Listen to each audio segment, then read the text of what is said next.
Hello everyone. आज हम पढ़ेंगे क्लास 10 की साइंस का chapter number 9 reflection of light. जैसा कि इस चैप्टर के नेम से क्लियर हो रहा है, इस चैप्टर के अंदर हम लाइट की कुछ प्रॉपर्टीज पढ़ेंगे और जो टर्म रिफ्लेक्शन है इसका मीनिंग जानेंगे। रिफ्लेक्शन होता क्या है उसको देखेंगे। तो आइए मूव करते हैं। सबसे पहले हम डिस्कस करते हैं लाइट। जैसा कि यहाँ पर लिखा है कि light is a form of energy. हम लाइट को एनर्जी की एक फॉर्म बोलते हैं। क्यों बोलते हैं? जैसा कि हम जानते हैं, जब लाइट किसी सरफेस पर हिट करती है या किसी सरफेस से स्ट्राइक करती है तो वो सरफेस हीट हो जाती है। मींस वहां से हीट एनर्जी रिलीज होती है। तो इससे ये प्रूफ होता है light is a form of energy. दूसरी प्रॉपर्टी ये होती है लाइट की, लाइट हमेशा स्ट्रेट लाइन में ट्रेवल करती है। लाइट हमेशा स्ट्रेट लाइन में ट्रेवल करती है। कभी भी लाइट बेंड होकर ट्रेवल नहीं करती। दूसरी प्रॉपर्टी है लाइट की, ये जो लाइट होती है इसकी वैक्यूम में जो स्पीड होती है वो होती है 3 × 10⁸ मीटर पर सेकेंड, जिसको हम डिनोट करते हैं सी से। तो आपने देखा है यहाँ पर light is a form of energy. Light travel करती है स्ट्रेट लाइन में। लाइट की जो स्पीड होती है वैक्यूम के अंदर वो 3 × 10⁸ मीटर पर सेकेंड होती है। अब हम देखते हैं लाइट का नेचर। ये जो लाइट होती है ये डुअल नेचर शो करती है। ये किस तरीके का नेचर शो करती है? Dual nature. यहाँ पर जो टर्म डुअल आ रहा है इसका मीनिंग होता है कि लाइट का दो नेचर होता है। या तो लाइट शो करती है पार्टिकल नेचर या फिर लाइट शो करती है वेव नेचर।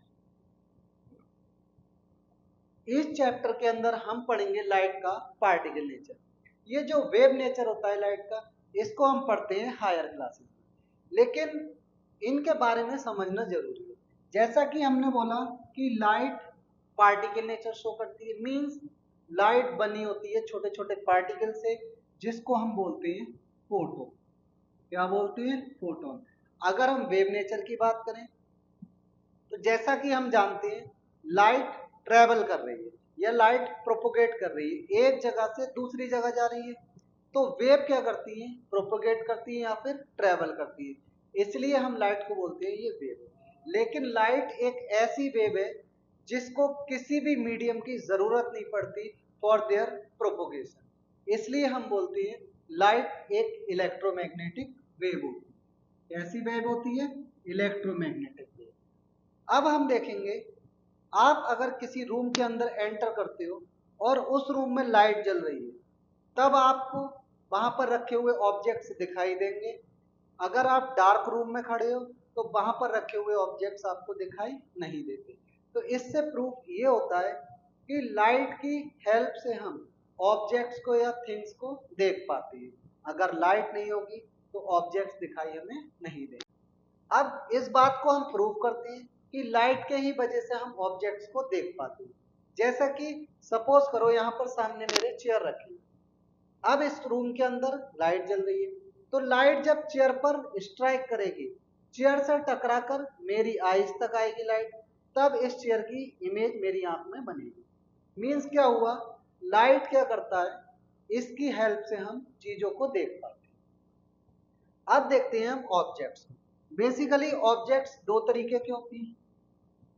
ऐसे ऑब्जेक्ट्स जो खुद लाइट इमिट करते हैं उसको हम बोलते हैं ल्यूमिनस ऑब्जेक्ट्स, और ऐसे ऑब्जेक्ट्स जिसकी खुद की लाइट नहीं होती वो कहलाते हैं नॉन ल्यूमिनस ऑब्जेक्ट्स। अगर यहाँ पर हम ल्यूमिनस ऑब्जेक्ट्स की बात करते हैं, ल्यूमिनस ऑब्जेक्ट्स आपका सन होता है, स्टार होता है, बल्ब होता है और आपका एलईडी होती है। लेकिन नॉन ल्यूमिनस ऑब्जेक्ट्स बहुत सारे होते हैं। जैसे फॉर एग्जांपल मून। मून की अपनी लाइट नहीं होती, मींस वो एक नॉन ल्यूमिनस ऑब्जेक्ट है। या फिर आप बोल सकते हो चेयर, या फिर आप बोल सकते हो टेबल। तो जितने भी ऑब्जेक्ट्स अपनी खुद की लाइट इमिट नहीं करते वो कहलाती है नॉन ल्यूमिनस ऑब्जेक्ट्स। आगे मूव करते हैं और हम देखते हैं रिफ्लेक्शन क्या होता है। तो ये जो टर्म रिफ्लेक्शन है इसके नेम से क्लियर होता है कि रिफ्लेक्शन जो होता है वो एक ऐसा टर्म है जिसका मीनिंग होता है बाउंस बैक। Bounce back. और बाउंस बैक आप सब जानते हैं। सपोज करो जैसे मैंने इस दीवार पर बॉल को मारा, फिर बॉल मेरे पास वापस आ गई, तो ये क्या कहलाएगा? Bouncing back. तो यहां पर देखिए ये एक प्लेन मिरर है, इस पर एक लाइट आ रही है और एक लाइट इससे टकराकर वापस जा रही है। तो जब इस प्लेन मिरर पर लाइट स्ट्राइक करती है, जो लाइट स्ट्राइक करती है उसको इंसिडेंट रे बोलती है। ये इंसिडेंट रे जिस पॉइंट पर फॉल होगी उस पॉइंट को हम बोलेंगे पॉइंट ऑफ इंसिडेंस। इस पॉइंट ऑफ इंसिडेंस से इस सरफेस पर या इस प्लेन मिरर पर एक परपेंडिकुलर ड्रॉ करती है, इसको बोलते हैं हम नॉर्मल। क्या बोलते हैं? नॉर्मल। अब आपने देखा after striking the light, light strike होने के बाद वापस उसी मीडियम में चली गई जिस मीडियम से आई थी, तो जो वापस गई है उसको हम बोलते हैं रिफ्लेक्टेड। अब यहां पर एक चीज देखो, ये तो हो गया आपका रिफ्लेक्शन। यहां पर ये इंसिडेंट रे इस नॉर्मल के साथ एंगल बना रही है, इस एंगल को बोलते हैं हम एंगल ऑफ रिफ्लेक्शन। इसको लिखते हैं एंगल आई से, इस तरीके से डिनोट करते हैं। ऐसे ही आप देखिए ये रिफ्लेक्टेड रे नॉर्मल के साथ एंगल बना रही है, इसको बोलते हैं हम एंगल ऑफ रिफ्लेक्शन। और किससे डिनोट करते हैं? एंगल आर से। तो ये आपका होता है रिफ्लेक्शन। अब वन बाय वन रीड करते हैं। जैसा कि यहाँ पर रिफ्लेक्शन ऑफ लाइट का मतलब क्या है? ये एक ऐसा फिनोमिना होता है जिसमें bouncing back of light into the same medium by a smooth surface is called reflection. Incident ray क्या है? Light which falls on the reflecting surface. Reflected ray क्या है? Light which goes back after reflection.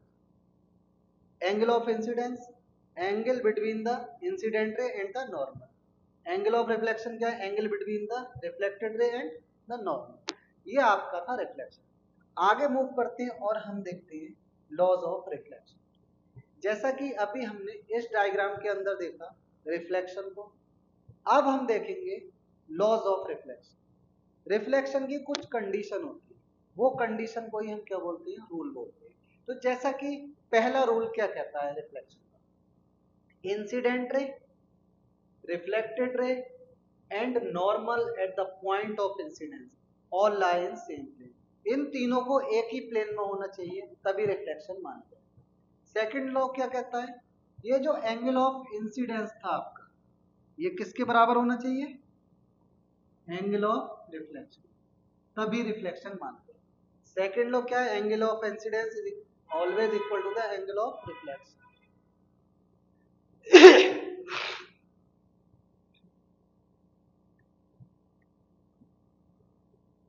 तो आइए अब हम देखते हैं laws of reflection. Two laws होते हैं रिफ्लेक्शन। फर्स्ट लॉ क्या कहता है? Incident ray, reflected ray and normal at the point of incidence all line same plane. इन तीनों को एक ही प्लेन में होना चाहिए, आई आर, आर आर और एन। अगर ये तीनों एक प्लेन में होंगे तब हम बोलेंगे यहाँ पर रिफ्लेक्शन। सेकंड लॉ क्या कहता है? एंगल ऑफ इंसिडेंस हमेशा बराबर होना चाहिए एंगल ऑफ रिफ्लेक्शन। ये टू लॉ। आगे मूव करते हैं और हम देखते हैं इमेज। इमेज क्या होता है? जैसा कि हम जानते हैं इमेज बेसिकली, इमेज होती क्या है? आप जब मॉर्निंग में उठते हैं सुबह सुबह तो आप देखते हैं मिरर में आपका फेस दिखाई देता है। जो फेस दिखाई दे रहा है आपको उसको हम बोलेंगे इमेज।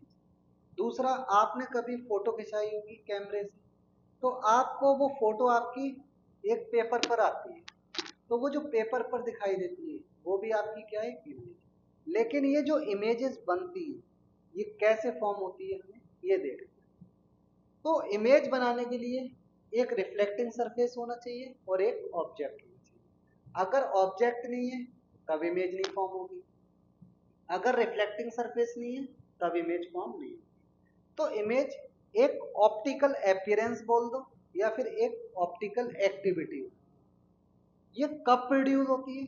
जब एक ऑब्जेक्ट को आप मिरर के सामने रखते हो तो उस ऑब्जेक्ट से मिरर की तरफ मिनिमम 2 रेज जाती है लाइट, और जाने के बाद वो उस मिरर से टकराती है, टकरा कर वापस आती है, तब इमेज फॉर्म होती है। अगर वो रेज टकरा कर वापस आई और उन्होंने एक दूसरे को इंटरसेक्ट कर दिया, मीन जो रिफ्लेक्टेड रे हैं उन रिफ्लेक्टेड रे ने एक दूसरे को एक्चुअल में इंटरसेक्ट कर दिया, तो जो इमेज बनेगी इस इंटरसेक्शन पॉइंट पर जहां पर एक दूसरे को क्रॉस कर रही है वो रियल इमेज होगी। अगर रिफ्लेक्टेड रे एक्चुअल में मीट नहीं हो रही, उनको हम जबरदस्ती मिला रहे हैं, मीन्स उनको हम जब बैकवर्ड ड्रॉ कर रहे हैं तब वो मीट हो रही है, जैसा कि इसमें दिखाया है।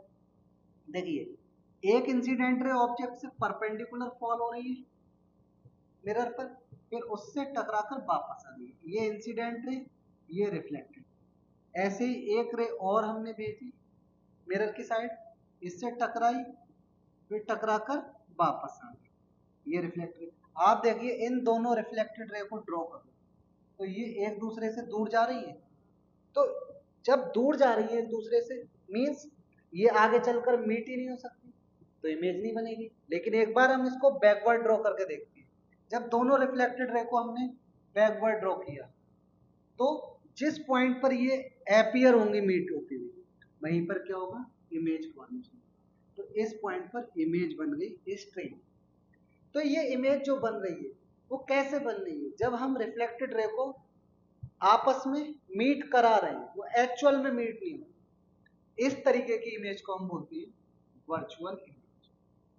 अब प्रैक्टिकली आप देखना चाहते हो रियल और वर्चुअल इमेज, तो आपने सुबह को मॉर्निंग के टाइम जब आप मिरर के अंदर फेस देखते हो तो वहां पर जो इमेज फॉर्म होती है वो वर्चुअल होती है, और आप जब कैमरे से अपना फोटो खिंचाते हो तो आपको पेपर पर फोटो निकाल कर देता है, तो वो जो इमेज होती है वो कहलाती है आपकी रियल।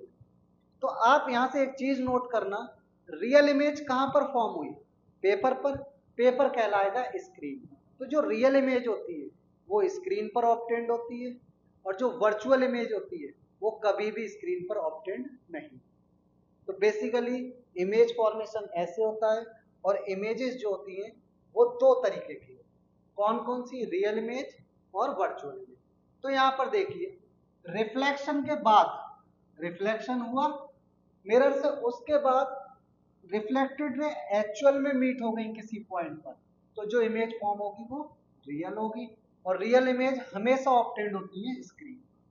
ऐसे ही वर्चुअल इमेज को देखते हैं, अगर आपका रिफ्लेक्शन हुआ, रिफ्लेक्शन के बाद जो रिफ्लेक्टेड रे है वो एपियर हो रही है मीट होती हुई किसी पॉइंट पर, तो जो इमेज फॉर्म होगी वो आपकी वर्चुअल होगी।